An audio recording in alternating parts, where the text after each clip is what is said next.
really thought black dandyism meant let me wear a black dress. They're about to serve us nothing. Tiana Taylor, come close. Tiana Taylor gave me every single absolute thing I needed. Baby, when I tell you they black and whited us to death, everybody was a butler. Everybody was a magician. Everybody was Sherlock Holmes in logo tights. Harlem. They were, that's not, are y'all okay? Y'all wore it out. Y'all literally wore it out. It was about putting that ish on.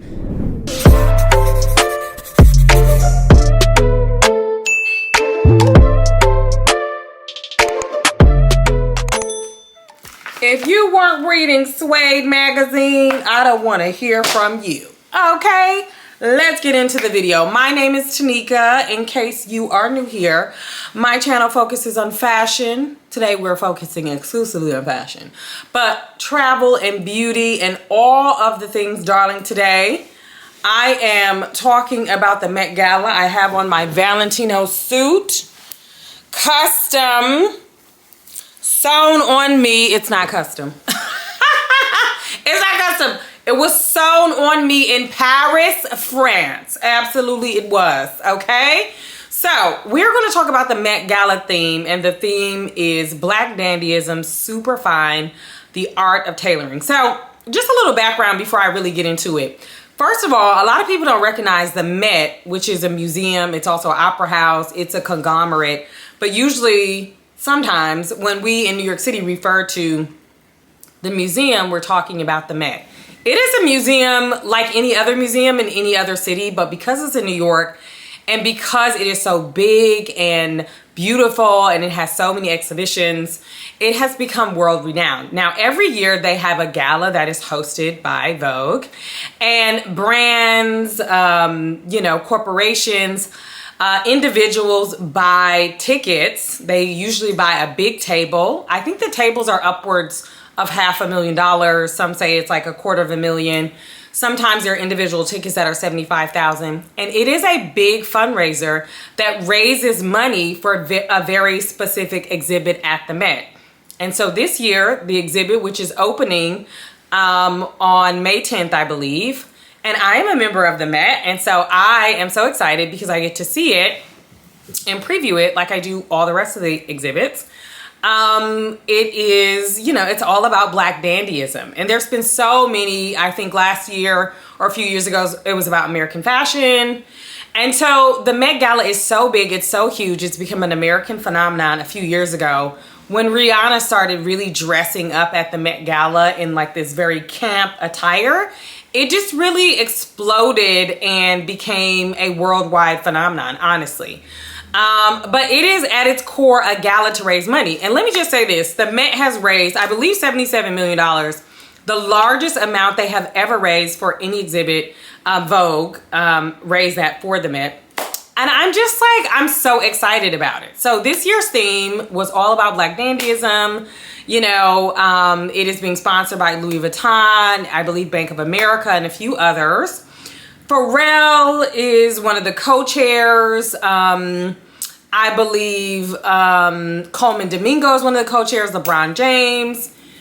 Black dandyism. Okay, we're so excited. Now, one of the things that is starting to piss me off, okay, and really turn me off is when the like fashion intellectuals and fashion theorists start having conversations about these things and they try to invalidate or eliminate the critiques that people have because they're like, oh, you just don't get it. Oh, get into the detail. Oh, you don't know tailoring. You don't understand. This is tailored to perfection. This is this, this is that. And they use the lens for which they see beauty, which is usually a lens rooted in Eurocentrism.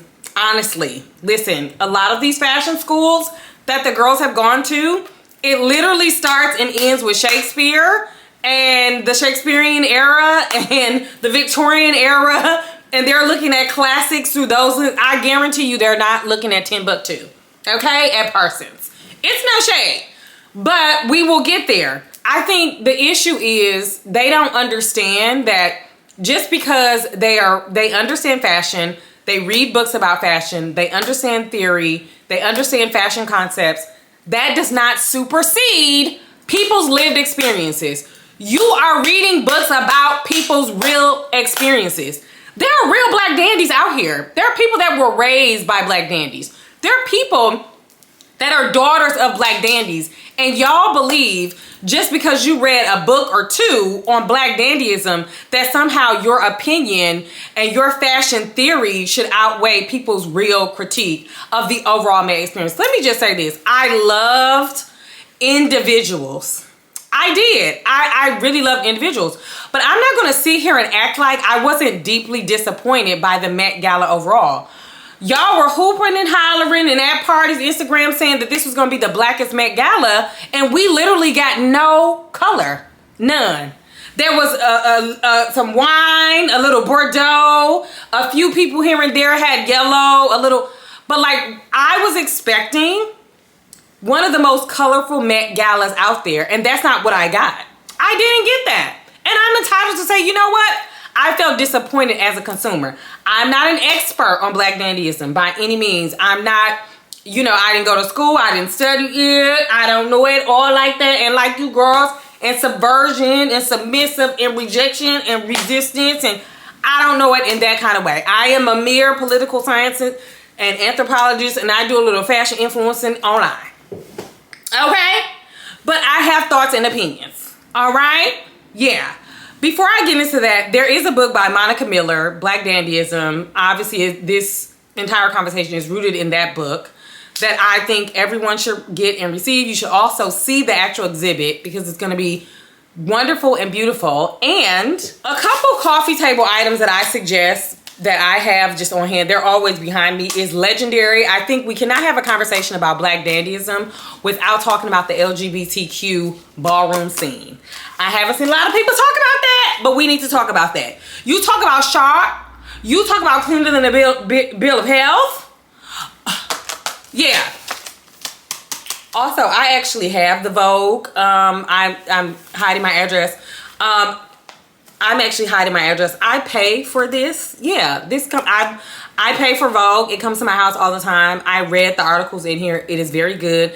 There's an incredible article on ASAP Rocky that was written by a black woman and photographed by a lovely black photographer, Tyler Mitchell. It's really good. Also, when we talk about South African fashion, this book is one of my absolute favorite books. I've had this for so long, but it's called Sharp Sharp, South Africa Street Style. And I think it's really important to talk about just the intersection of, you know, dandyism with street style. Of course, we see that in America, but also in the UK, Zimbabwe, and South Africa specifically. Love this book. Also, a big coffee table item for me is Africa Fashion. It talks about just like fashion post-independence in a lot of African countries and just like tastemakers and style makers. And I just would not be me if I didn't talk about this from an African diaspora lens. Okay, now that we got that out the way, let's get very, very, very, very, very, very shady. Okay.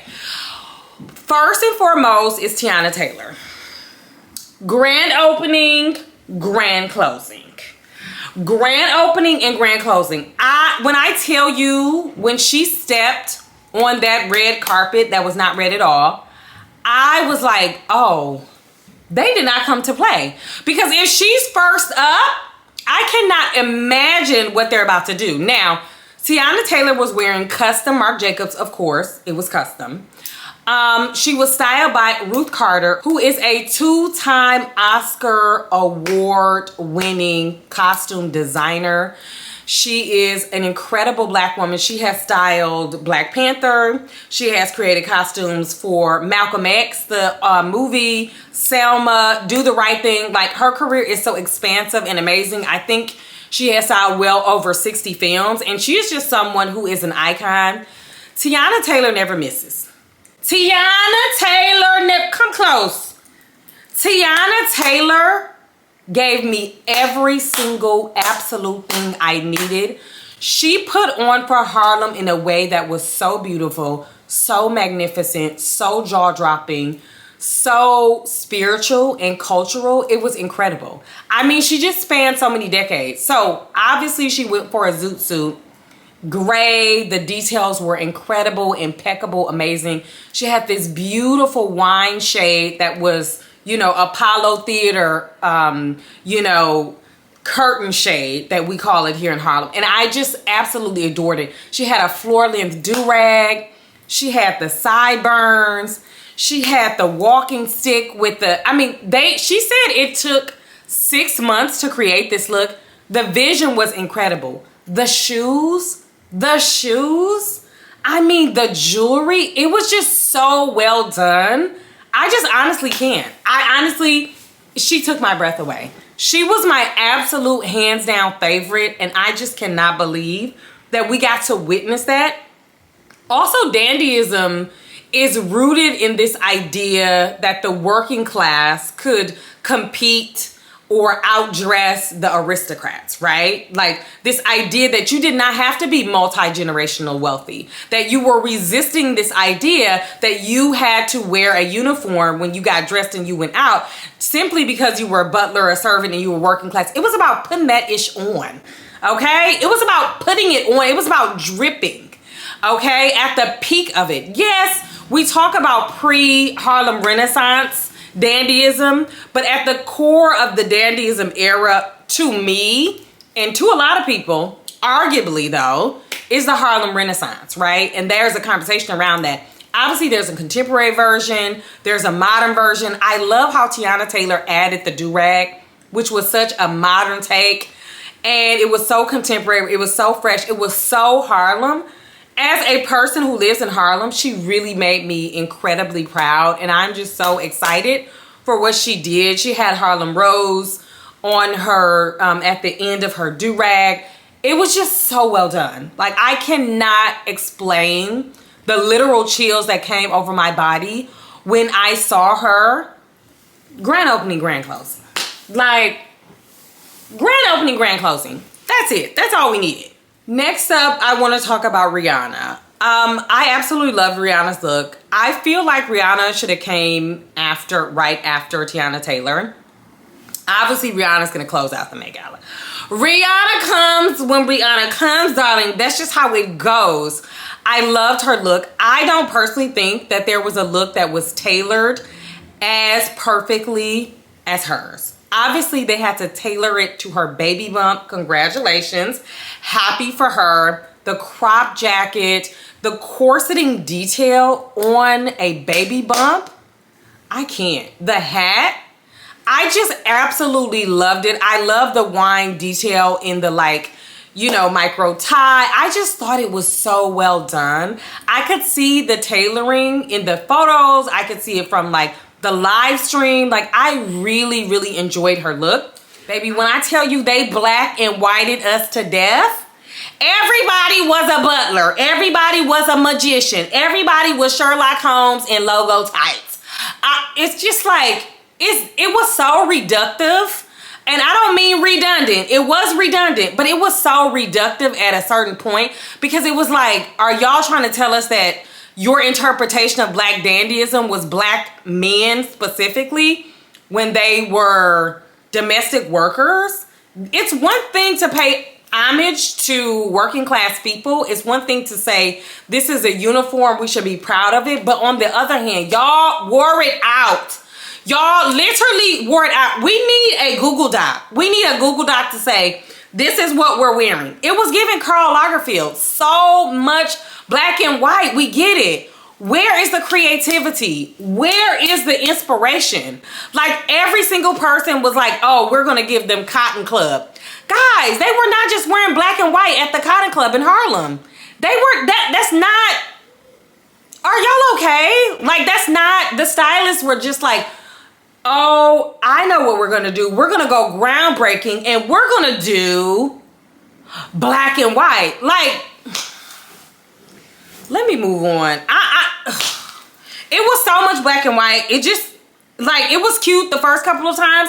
And then it was like, oh, y'all really thought black dandyism meant let me wear a black dress. Let's talk about Hailey Bieber. I'm not on Rose's PR list, but here's the thing. Hailey Bieber, not Holly. Hailey Bieber Girl, a Zara blazer? Girl, where's the LTK? It was cute. Where's the LTK? Link in bio. Let me go click that link to get that blazer.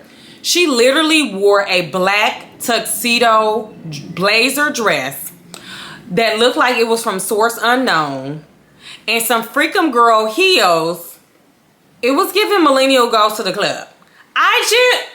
It was so disrespectful, and this is what I mean when I say minimalism and this whole capsule wardrobe thing got y'all brain screwed. Because y'all really think y'all can wear this everywhere and anywhere, and y'all think y'all serving it classic, fab. Like, no. We don't want to see it, okay? That's cute for the capsule wardrobe channels and the minimalism and the minimal aesthetics and we don't want to see that.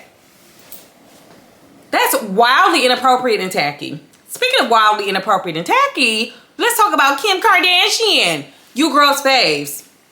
Yes, that's you girls' faves. It's a no for me. It was a chop for me. It looked like a Fashion Nova piece. It gave a little Shein, slightly damaged. That hat was atrocious. It was giving Pimp Daddy, the croc. Y'all want to give her 10s for anything. Some of y'all are so partial to all black that you don't know a moment when you see one. Like, you are so partial to it that you believe that it is commonplace for people on red carpets and people who are supposed to be giving you moments to be walking around in all black all the time. No, it's giving no effort. It's giving no energy. It's giving no creativity. Don't come in my comment section talking about, oh, it was inspired by and it gave this and it gave that and the texture was from. I don't care if they flew it in from Lagos. Take it back. It was given She by Sheree. Next. Kendall Jenner gave us nothing. She always gives us nothing every single time. You girls are going to say she's the best Kardashian because you guys are deeply rooted in Eurocentric standards of beauty and you like her slender body. But that's another story. It gave Bumpy Johnson secretary. It gave 1961 Mob Wives art curator. I love that the designer was black. I can appreciate that. It was bland. It was a no for me. It was a chop. Guys, my husband brought me flowers. Oh, I think it's for Mother's Day. I'm like, why did he give me all this? I think he's making me a peony arrangement. Let me act like I didn't see it. Let's talk about Kylie Jenner. I didn't hate it. I thought it was cute. I love the corseted detail. I'm actually really happy that she went with a black designer. I think it was very well tailored. I think it was mid, but of course, I wish she would have gone with more color. Another standout piece for me was Coleman. I actually really loved his cape. It was by Valentino. I think it was so well done. It did give a little desperado. It did give a little costumey. It did feel like he was about to go conquer a country, so I was a little nervous, but otherwise, I thought it was very vibrant. I thought it was very good. The suit underneath was also good, but I actually much preferred the Vogue spread that he did. I love the color. I love the detail to that more than I did the actual reveal, you know? It was like RuPaul's Drag Race when Ru was like, the reveal. When you do a reveal, it needs to eat. It really needs to eat. And it really didn't eat the way I thought it was. It was just like, oh, okay. And I think that's when I knew it was going downhill. Like, I think that's when I knew the night was done. Like, I was like, oh, they're serving us hype. We're chewing hype. We're eating, they're about to serve us nothing. And, they served us something, but, Jodie Turner, child.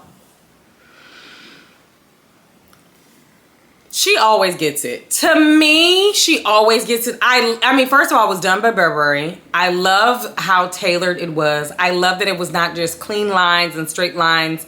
I love that the hips were exaggerated. I love the neckline. I love the shoe. I love the texture. I love that it was leather. I love that she rooted it also in British dandyism. Like, there's a conversation about the Windrush generation, but which was slightly before, I believe it was slightly before and during the same time as the Harlem Renaissance, which is the great migration of people from the Caribbean to the United Kingdom, specifically Black people, and their interpretation as domestic workers and servants, and their interpretation of dress as a form of resistance and really putting that ish on, which I really love. I actually did a paper about the Windrush generation in college, and it's something that I love to talk about. But she actually rooted it in more in the aristocratic era and the equestrian era. And I just really love that. And it was really feminine, beautifully done, so sexy. It flowed off her body like it was magic and it was meant for her, like in a whole nother lifetime. It was so well done. She's also stunning, you know? Like, I expected what she did. I expected that. 10 out of 10. Let's talk about Doechii. This is Doechii's first Met Gala. Again, I thought it was cute. I thought it was fun. I thought it was flirty. The event was sponsored by Louis Vuitton. I would love a like well articulated conversation, maybe a medium piece about, you know, her like LV. I don't know if that was a tattoo, her glam, her face art. It felt very like sorority branded. I liked the artistic expression. I thought it was not what I was expecting. I'm gonna be honest. I thought Doechii was gonna have like a purple Wizard of Oz, oh nasty number, and the train was gonna be down the block.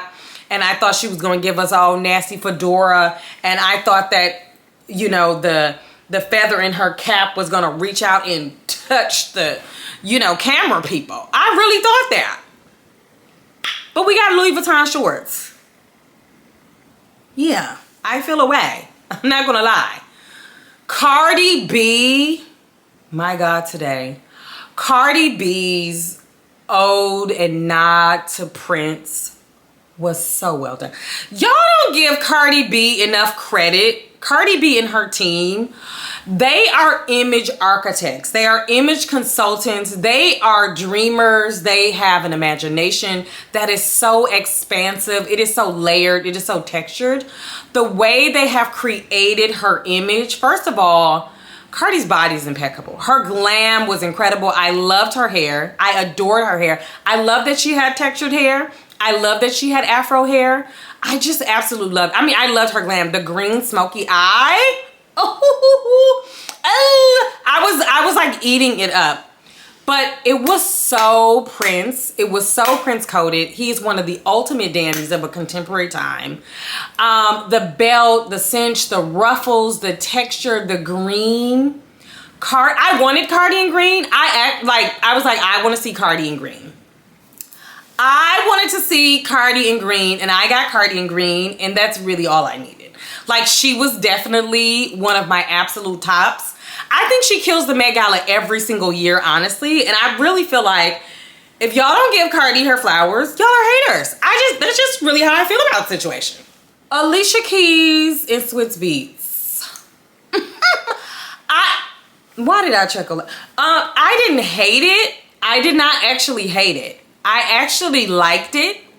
I didn't like the way they were posing, but that's, you know, but I actually liked it. I thought it was good. I love the stripes. I love the detail. I think they get it. They had a modern take on a zoot suit. It was exactly the era I was looking for. It was something I actually really appreciated about them, that they actually took the time to think about it in that way. It was, I really enjoyed it. I didn't like her headpiece. I would have snatched that headpiece off, but otherwise, cute. Let me just say this. People looked good. People even looked great. But overall, my fashion consumer experience was not necessarily good. It just wasn't. I was expecting moments, okay? I was expecting somebody to bring it in the name of Langston Hughes. I was expecting James Baldwin's words to be etched in the side of somebody's suit jacket.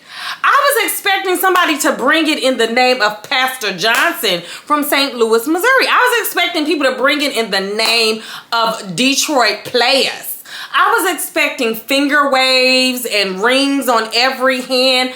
I was expecting red shoes to match the red pants, to match the red socks, to match the red jacket, the red undercoat, the red hair with the... I was expecting somebody to bring it in the name of Detroit Red.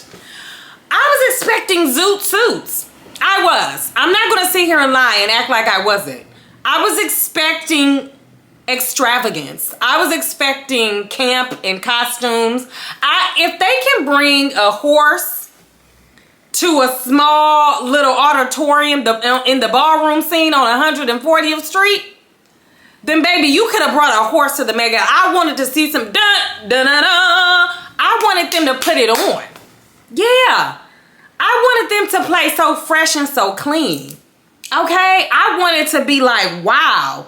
And I think what bothers me most about this conversation is we as people in the audience, specifically black people who were raised by black dandies, who are granddaughters of black dandies, who have smelled the starch in our own noses, who have seen the starch clothes in full flesh, the men in our lives have literally wasted money on counterfeit products just to look their best. Who have hundreds of thousands of dollars worth of dry cleaner bills. And y'all are telling us that we don't know black dandyism because you sat in a classroom and learned about it. And I'm not saying that my experience as a child within the black dandy era and of a black dandy supersedes that of somebody who knows it, who has learned it, who has studied it, who understands it in that way. But honey, yours doesn't supersede. We were disappointed. Black dandyism is a resistance. It is not black and white all the time. Not every single person. We needed a Google Doc. We needed a Google Doc. Okay, you wear red, you wear wine, you wear black, white stripes, you wear green, you wear yellow, you wear this, you wear that. That's what we needed. I'm sorry, don't shoot the messenger. The girls was giving maid. The girls was giving Molly the maid. That's what the girls were giving. They were giving, how can I help you, sir? That's what they were giving. Collectively. Individually, the girls were eating. Collectively, it was a sea of black and white. That's just what it was. Halle Berry looked good. She was in Laquan Smith. I loved Halle Berry. I think she looked regal. I think she looked fab. Again, my only critique, which is for everyone, is at that point, I was tired of seeing black. I think that there was this idea that everyone was going to be doing so vibrant colors. Again, the Vogue spread really set us up for an appetizer, and then on the red carpet, it just didn't deliver. I think there was an expectation that everyone was going to have color, so let me do black and white. It was what it was. Cute, beautiful gowns. Next, Tyla. Very cute. I actually liked her night before look. To me, her night before look gave me South African street style. That gave me Langa Township. It gave me Soweto. It gave me like nighttime in Joburg, Maboneng. Like it gave me 1980s, you know, very South African dandyism. That's what it gave me. That red carpet look, I wasn't wowed by the blonde. I wasn't smitten by the little thing in the front. I didn't like the white dress. I liked the night before. That's what I liked. The white, they could have kept that. ASAP showed up in a black jacket. ASAP showed up in a cute little black jacket. He was ripping and running through the runway. I liked his details. I love the grills. The grills I liked. You know, the diamond side grills I liked. But again, I was expecting an old nasty zoot suit. I was expecting Dalmatians. I was at the very least expecting him to bring maybe his kids in zoot suits with red hair and finger. I was at least expecting finger waves. I was expecting finger waves. I'm not gonna lie. I was expecting finger waves. That's what I was expecting. Tracee Ellis Ross looked great. It was a little costumey, but you know I love Tracee. I love Tracee. I would have snatched the hat off before I got to the runway, but the texture was incredible. The color was, oh my gosh, chef's kiss. I love the crop jacket. Again, it was a beautiful color, and I think she looked fab. Speaking of the Rosses, you can do no wrong. Miss Diana, the icon, Ross, pioneer, she was fab. She was absolutely fab. I just feel like that Diana Ross wore exactly what I thought Diana Ross was going to wear. Hello? Diana Ross has been wearing Harlem Renaissance, the feminine version, nightclub, Josephine Baker. I mean, it gave Diana Ross. She lived in a time of just like peak 60s and 70s and 80s. I mean, she's alive today and we are blessed because of it. But when she was really reigning in music, she was just so cutting edge and above the rest. And she gave you slinky dresses and lashes and hair. And I just love it. I just love what she gave us. I love the hat. I love that the detail was her family members' names on her train. And I just absolutely loved it. I even loved the interaction with her and Zendaya. Zendaya usually gives us two looks. She, to me, is one of the reigning queens of the red carpet at the Met. I don't really know what happened. I mean, did I think the look was tailored? Yes. I'm not calling it boring. The girls are saying it's boring and whatever. Do I think it's boring? No. Do I believe it's beautiful in isolation of everyone? Yes, even with everyone. It was a beautiful look. It was well tailored. It was very beautiful. It was definitely dandy. It was definitely super fine. I love the mahogany era hat. Would I have chose it for one of fashion's biggest nights to display Black cultural excellence within the fashion community? No. What in my mind, I say this is my contribution to the history books. A cream suit? No. No. I personally, no. I thought she was going to come out in an old nasty archival a Josephine Baker suit. I thought she was going to come in a Diane Carroll. They went into the vault and pulled out Diane Carroll's piece. I thought that she was going to go again. I thought it was going to be like a historical, groundbreaking. I thought she was going to come in Andre Leon Talley's drape, honey. And I thought, and that's just not what I got. But that's what I was thinking. My expectations were high. I was expecting her to walk out there with Andre Leon Talley's drape and all of his Louis Vuitton pieces. On top of the white suit, that would have been cute. Like, I was looking for moments, and I think that I didn't get the moments. I didn't get the moments. Now, for you girls out there who are like, yes, I like my celebrities not to necessarily be so out of the box. I like them to be a little bit closer to me. You got what you needed. That was very pedestrian. It was very pedestrian, and you girls got that. Me, I was looking for wow. Wow, wow, wow. That's what I was looking for. An unsung hero that I actually liked, that I wish she would have came out earlier, was Usher's wife. I loved Usher's outfit. We knew Usher was going to slay. Usher always slays. He's usually styled by Jeremy. I love Jeremy. He's incredible. He's amazing. I loved his look. 10 out of 10, no notes. His wife is an unsung hero to me because I don't think people really got into the look. I really love the black and white on her. I love the black and white on everyone again, but I did think it was overdone. But I really want to talk about the tailoring that was on her outfit. The white, the cream, the drape, the sash, the buttons. I just thought it was impeccable. I thought it was just so beautifully done. I really did. Jamie Soros showed up in Sergio Hudson. 10 out of 10. So impeccable. I probably wouldn't have done the gloves, but the blue color, while in the sea of black, in the sea of white, in the sea of cream, it just stood out so well.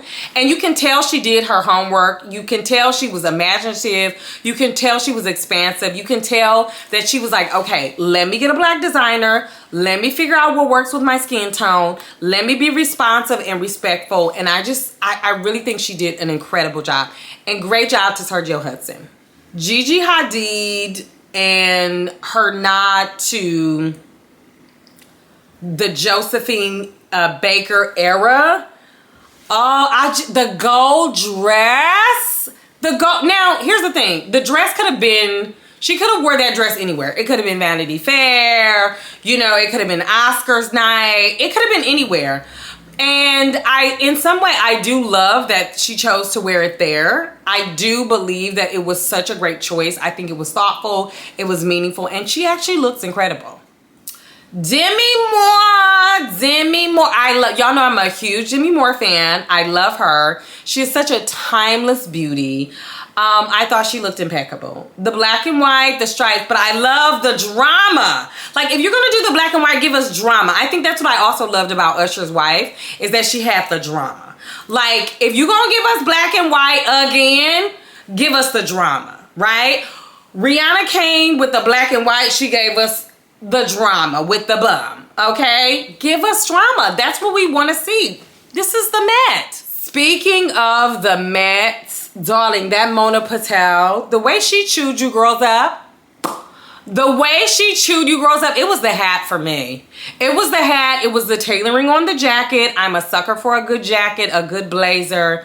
It was so good. Again, I would have changed the color. I'm going to say that for everyone. I probably would have chose a yellow. Maybe even butter yellow would have looked really nice with that. A little bit of cream and butter yellow. I think that would have really slayed, especially on her skin tone. I think it would have looked really, really nice. But I loved it. It was fine tailoring. So good. Megan Thee Stallion was cute. Cute. It was sexy. It was safe. I wish she was a little bit more daring. I wish she was giving us a little bit more Tina Snow. But you know what? I love the sexy look. I love the lining. It was Michael Kors. It was one of Vera's girls. You know, it was one of Vera's girls from Harlem Nights. You know, she gave us this Nothing Like These Nights in Harlem. Very Luther Vandross, sing, give me a song. It was a songstress. I love the hair. The hair was as a nod. I believe it may have been Josephine Baker. I cannot remember exactly, but I thought it was impeccably done. I actually loved her glam a little bit more than the outfit, if I'm being honest, but I thought it was really well done. One of my absolute faves, and I think she was very daring, and it was so unlike her, was Savannah James. Savannah James, to me, her style is so well done. I actually really love Savannah James' style. When I think of minimalism that is really well done, that is always elevated, relaxed, effortless, but very polished and beautiful, I always think of Savannah James. A lot of people, they think of, I don't know who they're thinking of. I think of Savannah James. I love her style. I love that it's always pared down. It's always just enough. It's really relatable. It's very relaxed. But again, it's always really elevated. For her to aim for this, and it was designed by the Hanifa brand. And she went with a black designer, a Congolese designer. I believe she's from the Congo, if I'm not mistaken. I think it was just cultural. It was so well done. It was athletic. It was Merlot. It had stripes. It was cropped. It was corseted. It had sleeves. It had flow. It had a bottom. It had a train. There were parts of it that were intentionally undone. There was no hems on parts of it. I mean, it was just, she was definitely one of the best dressed. Absolute, definitely one of the best dressed. Her husband was one of the co-chairs. He injured his knee, so he was not able to attend because I believe he had just finished the game. I thought it was 10 out of 10. I thought it was 10 out of 10. When I think of going there, like this is you are creating a moment. This is not your time to give us something that you would have gave us anyway, right? Savannah wouldn't have, she never would have gave us this. That's why we love it. Because she gave it to us now. She gave it to us when we were starving, honey. It was a famine of beauty, honey. It was a famine of beauty, and she gave us exactly what we wanted, the beauty. This was Lauryn Hill's first Met Gala, which I was surprised by. She did what needed to be done. She wore the yellow. She had the, she had the umbrella, the parasol. Like, she did what needed to be done. I love the color. I wish it was tailored a little bit more. I actually wish the fine tailoring was there. But it gave Easter Sunday. It gave Easter Sunday. I could smell the starch. I knew she was smelling good. I saw the blush from down the street. And that's what I wanted to see. And I'm not equating black dandyism to costume and clownery and consistently over the topness. Again, I loved people's individuals' take as simplicity because there is an element in an era of black dandyism that was simple, and it was, it was black and white. But I am just saying the overwhelming interpretation of the black and white was getting on my nerves. So I was happy to see Lauryn. I want to snatch that blue Kelly out of her hand. Who gave her that? Why did y'all give her that blue Kelly? That was really getting on my nerves. I don't know what it was, but get the blue Kelly out of there. I love Lupita. I think Lupita always slays. I think this is Lupita's color. This like ice blue shade is so Lupita. Like, she just loves that color. I've seen her wear this color a couple of times. I wish it was a little bit more vibrant. I'm not gonna lie. Again, I was like starving. At this point, I had famine, okay? I could barely see. So I couldn't tell if it was, like someone on my TikTok said, you posted a bland picture, it wasn't that vibrant. Girl, it was pale blue. It was pale blue. Are you gonna sit here and tell me that pale blue is vibrant? Hello? Again, I'm just a girl on the internet with thoughts and opinions. We don't have to agree. Let's move on. I'm done with the Cynthia Erivo slander. I'm done. Cynthia Erivo and Givenchy, ladies and gentlemen. She could have at least put some lotion on those knees. Cynthia, let's go. Let's go. You know it's bad when Mindy slaying you. Huh? You know it's bad when Mindy is like in the top 10. Mindy ate. It looked a little militaristic. At a time like this, it's really questionable. We are always on the verge of some world war. So that is a little challenging for me. But she looked great. It definitely gave 17th century dandyism. It gave like the only thing I have in my closet to look Sunday ready is my military uniform. And I'm okay with that. I was okay with that. Love that. Janelle Monáe, quite the slay. Janelle Monáe.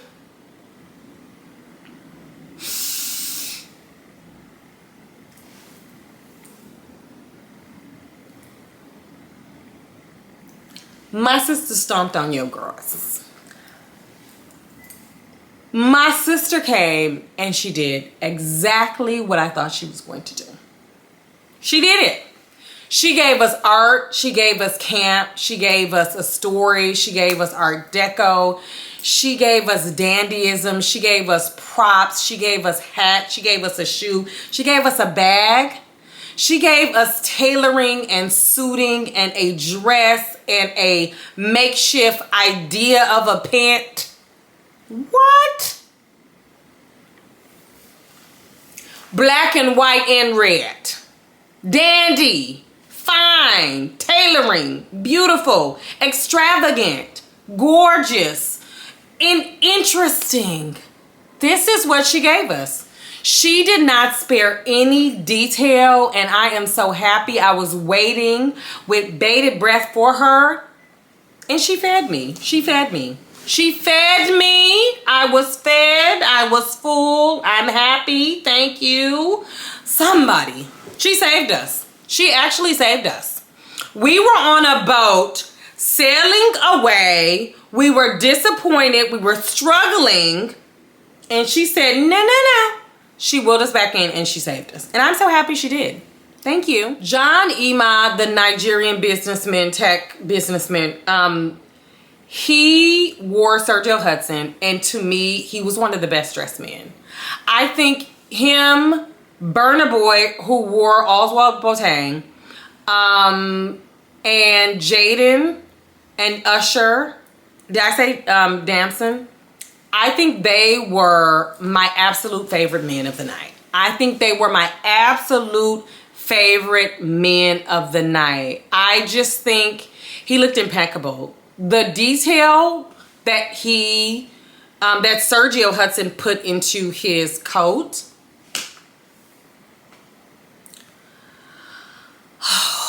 I loved it. I loved how he intertwined Black American culture, Black American identity, Black American tailoring with his Nigerian heritage. It was one of the most iconic moments to me, and I don't think it's talked about enough. We don't talk about it enough. I need everybody to see what he did. It was so beautiful. The color, it was this pastel purple. It was so Easter Sunday. I could not tell if it was Southern Black or Nigerian. That's how good it was.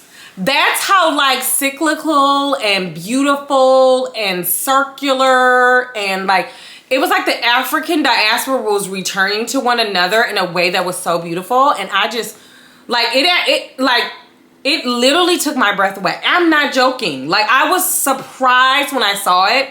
It was a famine. Remember, it was a famine. By the time he came down the runway, it was a famine, honey. It was black and white and black and white and black and white and white and cream and black and black, all black and black. And he just tore. I think he tore it. Oh, loved. I mentioned Jaden and Burna and Tim. I don't think I mentioned Tim's, but she wore an Oswald Boateng, and I don't want to end this without talking about him because I think he's just so special, and I think knowing about him and learning about him and hearing about him is something that we will all be better served for. I think this is such a full circle moment. When you talk about Black dandyism and you talk about the African diaspora, I know we were speaking specifically about Black American dandyism, but there were also elements of the entire diaspora there, and there are going to be elements of the entire diaspora within the exhibit. And I think he just embodies this so well. He is a Ghanaian British designer, and he makes bespoke, custom, tailored suits. He is one of the first to debut his women's wear line at Paris Fashion Week. One of the first Black people to do that. In 1994, his women's wear line. And he's an incredible artist. If you want to fan out on fashion, I really hope you get an opportunity to check him out. Not only did he dress a plethora of celebrities and artists and businessmen and business people who care deeply about the arts like I do, he also purchased a table. I don't know how many Black designers, specifically independent Black designers, who have the capital to do all of this work and to also purchase a table. I don't know if he was one of many that night, but I know he is one that did purchase a table. And he had all these celebrities come, and it was just so good. I mean, the way he dressed people, the direction that he went in. I love the way that Tim's was dressed. I love the fabric that he chose to use. I love the symbolism. I love that she was dressed in a very like Southern way.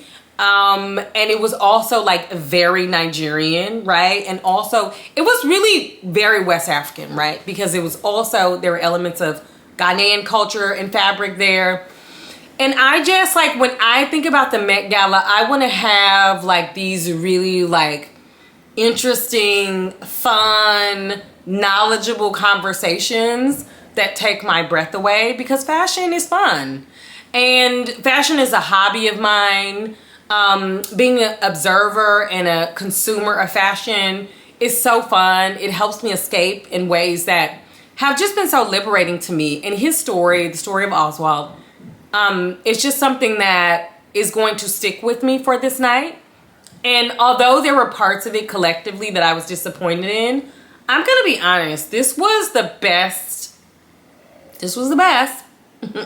This was the best Met Gala that I've seen. It really was. I wish people would have taken it there more, but overall, I was actually really pleased to see Black dandyism on, you know, the national and international stage in this way. I cannot wait to see the exhibition. I cannot wait to learn more, because I am not an expert. And I can't wait to just be engulfed in it. And I just cannot wait for people to hear more about it and to see more about it and just like be in awe of the beauty that is this like cultural movement that is rooted in history, but also is like deeply present to this day. And I'm so excited about it. I'm sad that I didn't see, you know, listen, I didn't see the finger waves. I didn't see the gator boots missing. I didn't see the flutes and the saxophones. I really did, you know, I really didn't see the blue shoes with the blue, you know, I really didn't see that, but that's okay. I get to see it every single day as a girl of the Midwest. You know, the Kappas strolled and they penny loafers all on top of me as a HBCU student, you know, every single day with their dandy outfits and their suspenders. And listen, I know dandyism. And so because I'm rooted in that, I can still appreciate what I saw on the runway. If you like these kind of videos, if you like this fashion commentary, please like, please comment, please subscribe. And also tell me, what were your favorite looks? What are some things you wish, I wish they would have took it a little bit further? What are some things that you thought were gimmicky in a way that wasn't fun? Pharrell's wife in those tights. Girl, bye. I would love your thoughts. Also, subscribe to my channel so that you never miss an upload from me. And I'll see you on the next video. Bye.